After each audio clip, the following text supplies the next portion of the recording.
fera, je pense, grincer beaucoup de dents.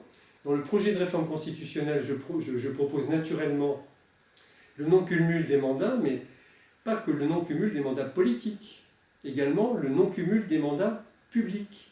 Parce que le président d'une chambre de ceci, qui se retrouve dans un organisme en tant que vice-président, alors qu'il est censé, dans le cadre de ses premières fonctions, contrôler l'organisme numéro dans lequel il se trouve, puis le numéro 3, sont des choses qui sont tout à fait inacceptables de la même manière. Donc avant d'envisager la réduction du nombre des fonctionnaires, il faudra d'abord savoir de quels fonctionnaires on parle, où ils se trouvent en poste, quelle est la nature de leur fonction, de leur mission, etc. Donc avancer des chiffres ne présente absolument aucun intérêt. On va commencer par la chasse au gaspillage et la chasse au détournement, s'il apparaît qu'il y a des détournements, parce que la loi pénale doit être exactement la même pour tout le monde, et ça c'est quelque chose, moi et mon équipe mettrons un point d'honneur à faire en sorte que ça se passe de cette manière. Chasse au gaspillage, ça m'amène directement sur les territoires. Parce que vous savez, dès que vous abordez une matière et que vous tirez sur un fil, vous voyez un autre pôle qui bouge de l'autre côté.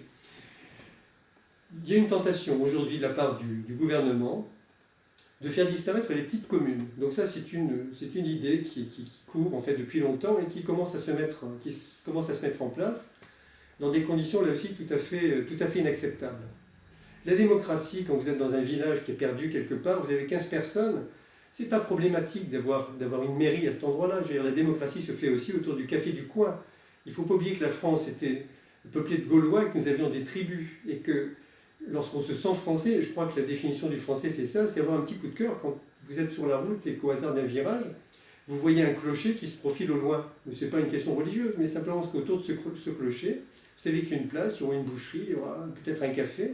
Et le dimanche, tandis que les uns iront se confesser, les autres iront se confesser, comme dit l'un de nos humoristes il y a quelques années, au café du coin.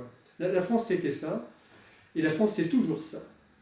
Ça veut dire que faire des économies en partant du principe que la petite commune doit disparaître, parce que c'est encore un faux problème. Les petites communes aujourd'hui souffrent, et notamment en particulier les communes rurales, de cette espèce de mise en place de procédures absolument larvées, cette chose avec qui rampe. On leur a proposé à un moment donné de réunir, en fait, de mettre en commun leurs moyens. Donc l'intercommunalité, c'était ça, si vous aviez 2 ou 3 communes qui décidaient de mettre quelque chose en commun. On a dans la société civile le groupement d'intérêt économique qui ressemble un peu à ça. Mais à l'époque, et c'est pas si vieux que ça, l'intercommunalité n'était qu'un outil, ça n'était pas une structure.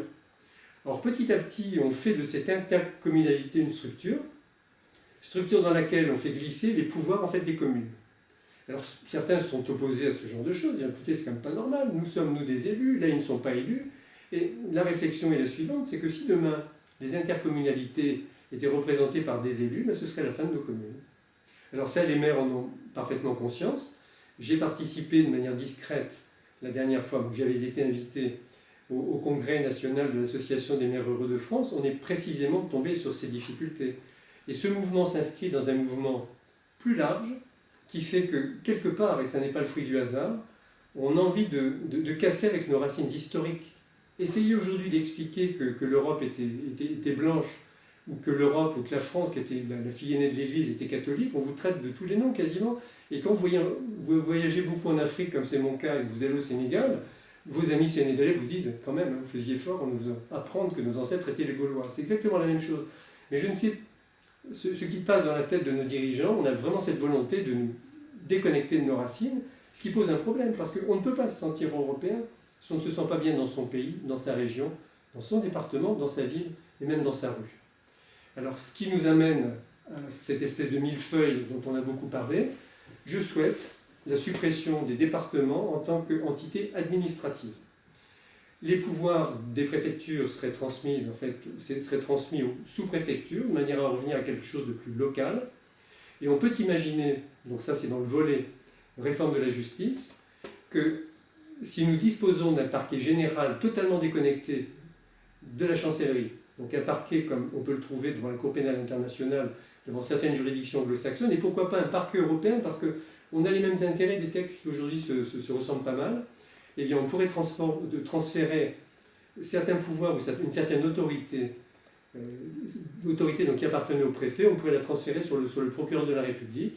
Disparition donc de ces circonscriptions. Par contre, il faut les garder à titre historique parce que chacun, justement, les terroirs font partie de ça et c'est véritablement important. Les régions ne correspondent plus à rien aujourd'hui. Cette région qui regroupe la Champagne-Ardenne, la Lorraine et l'Alsace est une aberration historique. C'est une aberration. On doit respecter les racines des uns et des autres. Mais cette particularité, c'est que moi, l'histoire de l'Alsace ou l'histoire de la Lorraine font partie de mon histoire à moi, qui est mon histoire de France, qui est la somme de tout cela. L'histoire européenne, c'est la même chose, et il est quand même étrange et scandaleux de constater que, alors que la Constitution, le projet de Constitution européenne, prévoyait justement l'enrichissement et la valorisation de l'histoire des régions d'Europe, eh bien la France a tout fait pour que cette convention ne soit pas signée. Donc il faudra que nous revenions à une constitution européenne, naturellement, qui reprendra d'ailleurs, qui s'appuyait sur les valeurs des Lumières, mais pas un texte technique ou technocrate, un texte regroupant des valeurs auxquelles tous les citoyens européens pourront adhérer. Donc je suis pour une remise à niveau des régions et de remettre ces régions dans l'état dans lequel elles se trouvaient. Et comme on en est à la question des valeurs et des libertés, puisque les libertés en font partie, et notamment les libertés, la liberté de circuler, je réfléchis depuis quelque temps à cette chose, c'est que confier le réseau autoroutier à des entreprises privées, alors que la liberté de circuler est une liberté fondamentale, est quelque chose qui là aussi me dérange. Donc la question est ouverte sur le fait de savoir s'il ne serait pas opportun que l'État récupère le réseau autoroutier, qui a été cédé dans des conditions d'ailleurs qui ne sont pas nécessairement d'une grande transparence, avec cette conséquence directe qu'on ferait baisser le prix du péage, et on pourrait considérer que les régions attractives faisant passer les véhicules, ou les laissant passer, peut-être parce qu'elles ne le sont pas, mais ça c'est une autre histoire, eh bien pourraient récupérer ces fonds dans le cadre de l'administration des régions, en fonction du nombre d'habitants qu'elles ont. C'est quelque chose sur lequel je crois qu'il faudra sérieusement se pencher. Donc on a vu cette règle d'équilibre, la notion d'éthique. Je vais revenir sur cette notion d'éthique, ou je vais venir sur cette notion d'éthique qui vraiment est au cœur des choses. La notion d'éthique, alors d'éthique, déontologie. Alors déontologie, c'est un terme qui a été inventé par un Britannique, là encore. On se dit que je m'occupe beaucoup des Britanniques, mais dès lors qu'ils ont écrit des choses intéressantes, il n'y a pas de raison, qui en 1830 ou à peu près dans ces eaux-là, avait donné de la morale politique, en fait la vertu politique, une définition. Alors, en voyant la proposition, je m'étais dit, je m'en souviens, que va-t-il encore nous sortir comme grande phrase pour expliquer cela? En fait, il avait une définition qui était très simple, et je crois qu'il faut vraiment l'avoir présente à l'esprit, et s'en servir comme un outil de contrôle. Il disait la chose suivante: la vertu politique repose sur deux piliers. Le premier pilier, c'est la bienveillance, et le second, c'est la prudence. La prudence n'est pas le principe de précaution tel qu'on le connaît aujourd'hui, qui fait que quelqu'un, dans le domaine public, qui se dit que peut-être il va être déclaré responsable de quelque chose, préfère ne pas prendre de décision. Donc on voit que nous sommes loin de la responsabilité de celles et ceux qui évoluent dans la société civile. Le premier critère, c'était la bienveillance. Et ça, si vous passez au crible tous les textes de loi qui sortent déjà depuis une bonne dizaine d'années, vous ne la trouverez jamais, ou en tout cas jamais, accompagnée de cette notion de prudence. Dire, il y a des malheureux en France, on va tout mettre en œuvre pour faire en sorte de les tirer immédiatement d'affaire, là vous avez la bienveillance. Mais si vous complétez en disant, on va piquer à ces salauderies, passez-moi l'expression, on sait que c'est un texte qui ne fonctionnera absolument pas. Alors ce n'est pas qu'une vue de l'esprit. Quand vous voyez cette histoire d'impôt sur la fortune, il est structuré comment? Est-ce que c'est la bienveillance qui a permis sa mise en place? Pas du tout. On a tout simplement voulu faire en sorte que, symboliquement, on montre des gens du doigt en disant que ce sont des riches, alors que l'homme politique qui a décidé de mettre ça en place a tout simplement oublié que son objectif, sa mission, c'était de rendre plus riches ceux qui étaient pauvres, mais certainement pas d'appauvrir ceux qui étaient plus riches, en l'occurrence en s'appropriant le différentiel, parce que l'impôt sur la grande fortune, semble-t-il, rémunère les fonctionnaires qu'il collecte, ce qui finalement en termes d'efficacité n'est pas extraordinaire. Donc il va y avoir une discussion sur cette question. Je ne suis pas assujetti, loin s'en faut, à l'impôt sur la grande fortune, donc il n'y a pas de conflit d'intérêt, il n'y a pas de difficulté là-dessus. Simplement, c'est qu'on va désengorger un petit peu les circuits administratifs, Et dans le prolongement, demander aux agents administratifs également de se remettre à la disposition des citoyens. Vous faites votre déclaration de TVA aujourd'hui, vous avez l'obligation de faire votre déclaration sur Internet et de payer sur Internet. Vous laissez passer parce que malheureusement vous avez des gens qui voyagent pour faire rentrer des devises en France, ou qui se déplacent, ou qui n'ont pas eu le temps d'eux. Eh bien, tandis que vous êtes sur la route et que vous n'êtes pas à votre cabinet pour rentrer votre TVA, vous la déclarez et vous faites le virement sur compte une journée après.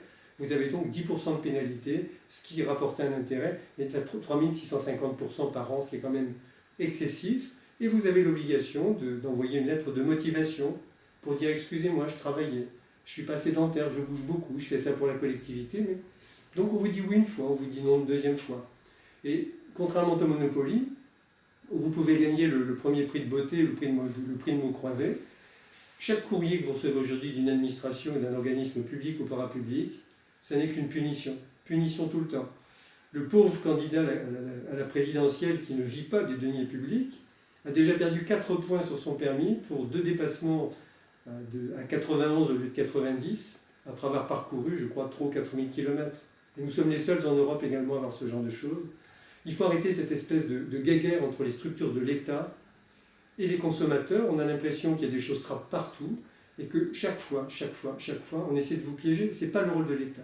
L'État doit se concentrer sur ses missions de base, doit se concentrer sur ses rapports avec nos pays, avec nos voisins européens, pour se concentrer précisément sur ces métiers de base, c'est-à-dire la délimitation de frontières extérieures protégées, une armée, la mise en place d'une armée éventuellement. On a nos hôpitaux chez nous, donc tout ce qui touche à la santé qui est vraiment indispensable. Mais je ne suis pas persuadé que c'est là qu'il faille faire des économies parmi ces 500 000 fonctionnaires. Par contre, pour la suite des événements, remettre en question le statut de la fonction publique, c'est-à-dire accorder des emplois permanents à certains citoyens, alors que les autres, par définition, pour aller dans le privé, seraient en fait titulaires de contrats précaires. Là, il y a une réflexion à avoir, et je pense que dans l'intérêt de l'égalité et le rapprochement entre les uns et les autres, ce serait bien dorénavant que nous n'ayons plus ces emplois à vie. Un emploi garanti n'a aucun sens, parce que l'économie tourne très vite, les technologies tournent très vite, il faut chaque fois s'adapter, et un contrat à vie, en fait, un contrat permanent n'a absolument aucun sens. Donc, je vais arrêter. Alors, il y a beaucoup de questions qui se posent, des questions de l'immigration, j'ai discuté là-dessus, la laïcité. Bon, ça pourra faire l'objet de questions, parce que je suis parti autrement pour 5 heures de monologue, et je n'ai pas du tout envie de ressembler à un dictateur cubain, puisqu'il est arrivé de faire 10 heures de discours.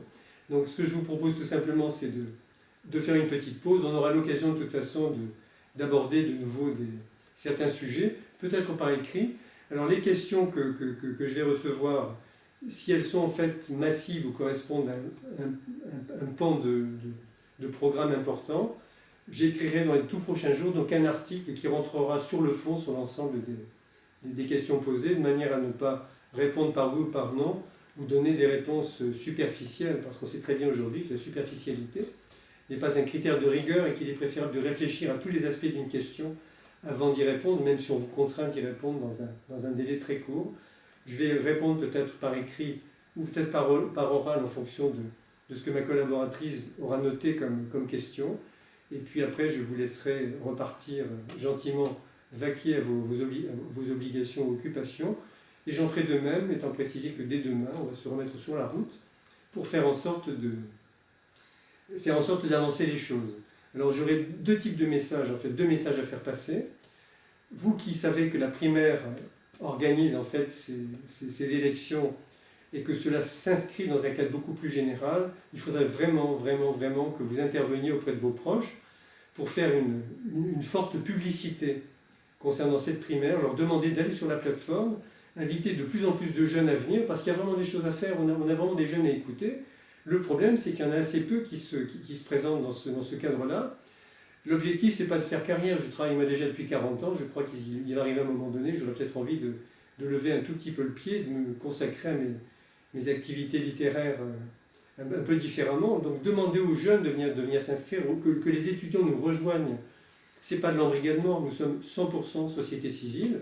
C'est-à-dire que demain, ils auront vocation à prendre la relève. Dès lors qu'on est d'accord sur une direction, on aura la possibilité de faire les choses. Donc vraiment, il faut qu'ils viennent en masse et qu'ils viennent soutenir la primaire, parce qu'à partir du moment où la primaire aura un nombre d'adhérents suffisant, les médias, les grands médias ne pourront plus faire autrement que de nous inviter, et nous avons beaucoup de choses à dire. Et simplement, c'est que la véritable motivation aujourd'hui, cette espèce de frustration, c'est de ne pas être confronté aujourd'hui à tous ceux qui se disent grands politiciens et qui vont s'adresser à nous en petits candidats. Alors simplement, sachez que il est difficile de faire valoir qu'on a de l'expérience en indiquant que ça fait 15 ans ou 20 ans qu'on se plante dans la démarche, parce que tous ceux que vous allez voir sont tous des redoublants, ou en tout cas des gens qui ont un peu traîné dans les classes et qui vous disent « mais vous n'avez jamais eu de mandat électif ». Le général de Gaulle non plus, bon, je ne veux pas se comparer au général de Gaulle. Pompidou, c'était la même chose, ce n'était pas du tout indispensable. Alors s'il faut entendre par là, vous n'avez jamais réussi à taper dans les caisses, ne vous imaginez pas que vous allez devenir président de la République si vous n'avez déjà pas testé les caisses locales, les caisses régionales, etc. Donc, je caricature, mais véritablement à peine. Véritablement à peine. Donc, les petits candidats ne sont pas des petits candidats. Comprenez que les élites de la nation se trouvent aujourd'hui majoritairement dans la société civile et plus dans les partis politiques, et qu'à partir du moment où vous avez quelqu'un qui relève de la qualité d'élite dans les partis politiques, il a l'obligation, montant, faisant carrière dans un tuyau, de rester les doigts sur la couture du pantalon, comme on disait jadis dans l'armée. Ce qui signifie que s'il a de bonnes idées, s'il les montre un peu trop, il va vite redescendre au troisième sous-sol, donc ce n'est pas une source de motivation. Le deuxième et dernier message sera l'intention des maires des petites communes. Le système était très simple, c'était de dire la chose suivante: nous aimons nos petites communes, on a parfaitement compris ce qui se passait en fait en ce moment, on a compris que l'État jouant la carte de la concentration voulait faire main basse sur tout ce qui était de la décision autonome pour revenir à un système centralisateur. Ce qui est explicable par le fait que nos gouvernants, les présents et les précédents, sont dans une situation d'insécurité particulière, ils sont en fin de pouvoir, ils sont en bout de course. Donc la France est en 89, ils sont en 1793, et il y aura en fait un blocage à un moment donné.